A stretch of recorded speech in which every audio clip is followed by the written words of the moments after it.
Hi అండి. అందరికీ నమస్కారం. Welcome to my channel. ఈ వీడియోలో ఏపీ ప్రభుత్వ ఉద్యోగ పెన్షనర్లకు కొత్త సంవత్సరంలో 26,000 కోట్ల బకాయిలు దశల వారీగా చెల్లింపులు పూర్తి వివరాలైతే వీడియోలో తెలుసుకుందాం. వీడియోని ఎక్కడే గానీ స్కిప్ చేయకుండా ఎండ్ వరకు చూడండి.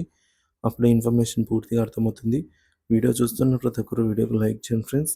ఈ వీడియోని తోటి ఉద్యోగ పెన్షనర్ మిత్రులతో అయితే షేర్ చేయండి. కొత్తగా మన ఛానల్ చూస్తున్నవారు ఇంకా సబ్స్క్రైబ్ చేసుకోకుంటే వెంటనే మన ఛానల్ అయితే సబ్స్క్రైబ్ చేసుకోండి. దీని ద్వారా నేను చేసే లేటెస్ట్ వీడియోస్ అన్నీ మీ వరకు రీచ్ అవుతాయి. ఇక ఆలస్యం చేయకుండా వివరాల్లోకి అయితే వెళ్ళిపోదాము. ఆంధ్రప్రదేశ్ రాష్ట్ర ప్రభుత్వ ఉద్యోగుల కోసం కొత్త సంవత్సరంలో కీలక విషయాలండి. కొత్త సంవత్సరం ప్రారంభంలోనే ఉద్యోగులకు సంబంధించి కొన్ని కీలక అభ్యర్థనలు మరియు ప్రభుత్వం తీసుకున్న చర్యలపై చర్చలు జరగనున్నాయి. ఈ సందర్భంగా ముఖ్యమైన అంశాల మీద మనం ఇప్పుడు చర్చిద్దాం. బకాయిల చెల్లింపుల వాస్తవ పరిస్థితి. ఆంధ్రప్రదేశ్ రాష్ట్ర ప్రభుత్వానికి ఉద్యోగులపై చెల్లించాల్సిన మొత్తం బకాయిలు దాదాపుగా 26,000 కోట్ల రూపాయలుగా లెక్కించబడిన విషయం తెలిసిందే. గత 8 నెలల కాలంలో ప్రభుత్వం కొన్ని దశల వారీగా బకాయిలను క్లియర్ చేస్తూ ముందుకు సాగింది. అయినప్పటికీ ఇంకా అనేక అంశాలు పెండింగ్‌లో ఉన్నాయి. కేబినెట్ భేటీ జనవరి 2, 2024న. కొత్త సంవత్సరంలో జనవరి 2వ తేదీన అంటే వచ్చే నెల 2వ తేదీన రాష్ట్ర సచివాలయంలో ముఖ్యమంత్రి చంద్రబాబు నాయుడు గారి అధ్యక్షతన కేబినెట్ సమావేశం నిర్వహించబడుతుంది. ఈ సమావేశంలో ఉద్యోగులతో సంబంధించిన క్రింది అంశాలపై చర్చించవచ్చు అనేది అంచనా. సంక్రాంతి పండుగ కానుకగా బకాయిల చెల్లింపులు. బకాయిలను దశల వారీగా చెల్లించే షెడ్యూల్ను ప్రకటించే అవకాశం ఉంది. ముఖ్యంగా సంక్రాంతి పండుగను దృష్టిలో ఉంచుకొని ఉద్యోగులకు ఉపశమనం కలిగించే చర్యలు తీసుకునే అవకాశం ఉందని భావిస్తున్నారు. రెండవది పీఆర్సీ అండి. కొత్త పీఆర్సీ ఏర్పాటుకు కమిటీ నియామకం. ఉద్యోగుల జీతభత్యాల్లో సవరణకు సంబంధించి కొత్త పీఆర్సీ కమిటీ ఏర్పాటును ప్రకటించే అవకాశాలు ఉన్నాయి.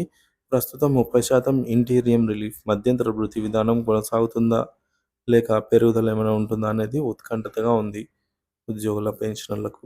ఇక సిపిఎస్ రద్దుపై నిర్ణయం. ఉద్యోగ సంఘాల ప్రధాన డిమాండ్ అయినటువంటి సిపిఎస్ రద్దు అంశం ఇంకా పెండింగ్లోనే ఉంది.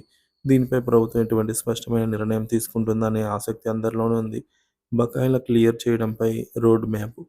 ఉద్యోగ సంఘాల నేతలు కోరుతున్నట్టు బకాయిల దశల వారీగా చెల్లించేందుకు ప్రాధాన్యత క్రమంలో షెడ్యూల్ రూపొందించవచ్చు.